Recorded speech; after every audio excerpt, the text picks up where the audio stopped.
সূরা আজ-জুমার বাংলা অনুবাদ। বিসমিল্লাহির রাহমানির রহিম।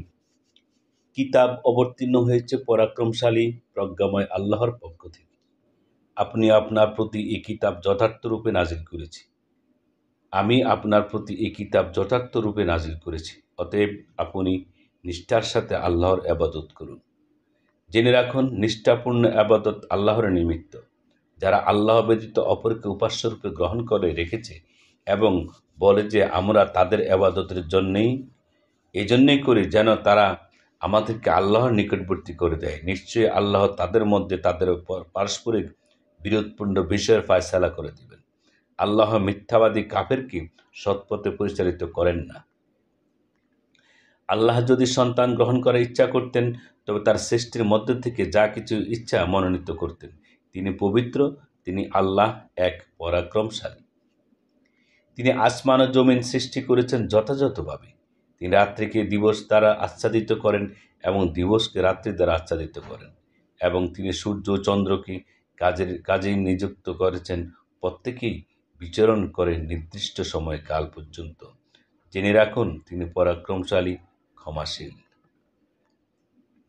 তিনি সৃষ্টি করেছেন তোমাদেরকে একই ব্যক্তি থেকে, অতঃপর তা থেকে তার যুগল সৃষ্টি করেছেন, এবং তিনি তোমাদের জন্য ৮ প্রকার চতুর্পর্যন্ত অবতীর্ণ করেছেন। তিনি তোমাদেরকে সৃষ্টি করেছেন তোমাদের মাতৃগর্ভে পর্যায়ক্রমে একের পর এক ত্রিবিধ অন্ধকারে। তিনি আল্লাহ তোমাদের পালনকর্তা, সাম্রাজ্য তারই, তিনি ব্যতীত কোনো উপাস্য নেই। অতএব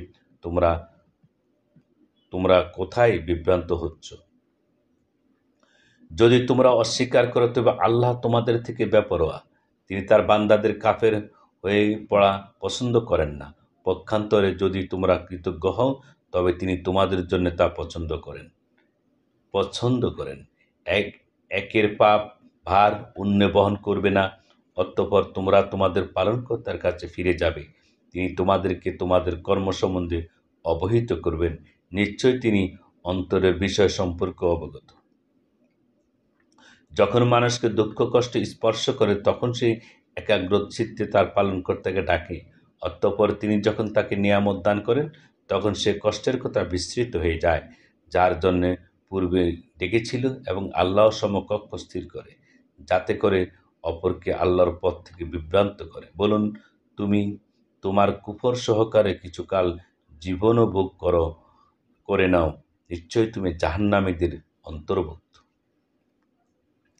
যে ব্যক্তি রাত্রিকালে সেজদার মাধ্যমে অথবা দাঁড়িয়ে ইবাদত করে, পরকালের আশঙ্কা রাখে এবং তার পালনকর্তার রহমত প্রত্যাশা করে, সে কি তার সমান যেরূপ করে না? বলুন, যারা জানে এবং যারা জানে না তার কি সমান হতে পারে? চিন্তা ভাবনা কেবল তারাই করে যারা বুদ্ধিমান। বলুন, হে আমার বিশ্বাসী বান্দাগণ, তোমরা তোমাদের পালনকর্তাকে ভয় করো। যারা এই দুনিয়াতে সৎ কাজ করে তাদের জন্য রয়েছে পুণ্য। আল্লাহ পৃথিবী প্রশস্ত, যারা সবরকারী তারাই তাদের পুরস্কার পায় অগণিত। বলুন, আমি নিষ্ঠার সাথে আল্লাহর ইবাদত করতে আদিষ্ট হয়েছি, আরও আদিষ্ট হয়েছি সর্বপ্রথম নির্দেশ পালনকারী হওয়ার জন্য। বলুন, আমি আমার পালনকর্তা অবাধ্য হলে একে মহাদিবসের শাস্তির ভয় করি।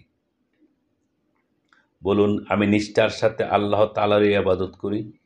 অতএব তোমরা আল্লাহর পরিবর্তে যার ইচ্ছা তার ইবাদত করো। বলুন, কিয়ামতের দিন তারাই বেশি ক্ষতিগ্রস্ত হবে যারা নিজেদের ও পরিবারবর্গের তরফ থেকে ক্ষতিগ্রস্ত হবে।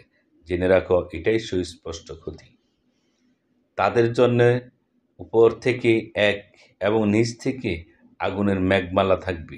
এ শাস্তি দ্বারা আল্লাহ তার বান্দাদেরকে সতর্ক করেন যে, হে আমার বান্দাগণ, আমাকে ভয় করো। যারা শয়তানি শক্তির পূজা অর্চনা করে দূরে থাকে এবং আল্লাহর অভিমুখী হয়, তাদের জন্য রয়েছে সুসংবাদ। অতএব সুসংবাদ দিন আমার বান্দাদেরকে। যারা মনোনিবেশ সহকারে কথা শুনে অতঃপর যা উত্তম তা অনুসরণ করে, তাদেরকে আল্লাহ সৎপথ প্রদর্শন করেন এবং তারাই বুদ্ধিমান। যার জন্য শাস্তির হুকুম অবধারিত হয়ে গেছে, আপনি কি সে জাহান্নামীকে মুক্ত করতে পারবেন? কিন্তু যারা তাদের পালনকর্তাকে ভয় করে তাদের জন্য নির্মিত রয়েছে প্রাসাদের উপর প্রাসাদ, এগুলোর তলদেশে নদী প্রবাহিত। আল্লাহর প্রতিশ্রুতি দিয়েছেন, আল্লাহ প্রতিশ্রুতি খেলাপ করেন না।